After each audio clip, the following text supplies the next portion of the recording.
नमस्कार, मी कुमारी तनिष्का प्रवीण पाटील, इयत्ता 6वी अ.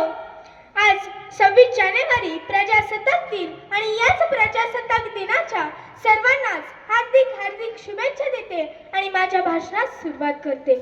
कर चले हम फिदा जानो तन साथियों, अब तुम्हारे हवाले वतन साथियों, अब तुम्हारे हवाले वतन साथियों. असे विश्वासाने म्हणत स्वातंत्र्यासाठी सर्वस्व समर्पण केलेली पिढी हळूहळू स्वराज्य पटलावरून व्यासंगत झाली. जरी स्वातंत्र्याचा सूर्योदय 15 ऑगस्ट 1947 रोजी झाला असला तरी त्या स्वातंत्र्याला आकार देणारा दिवस म्हणजे 26 जानेवारी 1950 होय. कारण स्वराज्यानंतर सुराज्याची स्वप्ने भारतीय जनता पाहू लागली. त्यावेळी पंडित जवाहरलाल नेहरू, सरदार वल्लभभाई पटेल, लाला लजपत राय यांसारख्या अनेकांच्या नेतृत्वाखाली भारत सुखाने नांदेल असे वाटू लागले होते.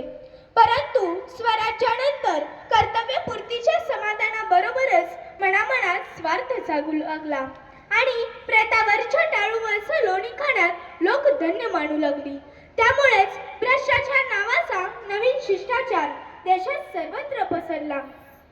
आणि तेव्हा जसे कुटुंबाला कुटुंब प्रमुखाची गरज असते, तसे भारत देशाला राज्यकारभार सुरळीत चालावा म्हणून राज्यघटनेची गरज होती. आणि हेच राज्यघटना लिहिण्याचे काम डॉक्टर बाबासाहेब आंबेडकर यांनी 2 वर्ष 11 महिने 17 दिवस केले आणि त्यामुळेच भारतीयांना मूलभूत हक्क व अधिकार मिळाला. प्रत्येकाला शिकण्याचा, मतदान करण्याचा, मत व्यक्त करण्याचा अधिकार मिळाला आणि त्यामुळेच मला म्हणावेसे वाटते, लहरतो तिरंगा अभिमानाने आज उंच आकाशी, लहरतो तिरंगा अभिमानाने आज उंच आकाशी, उजळू सारे रंग तयाचे आज प्रणय एक मुकाशी.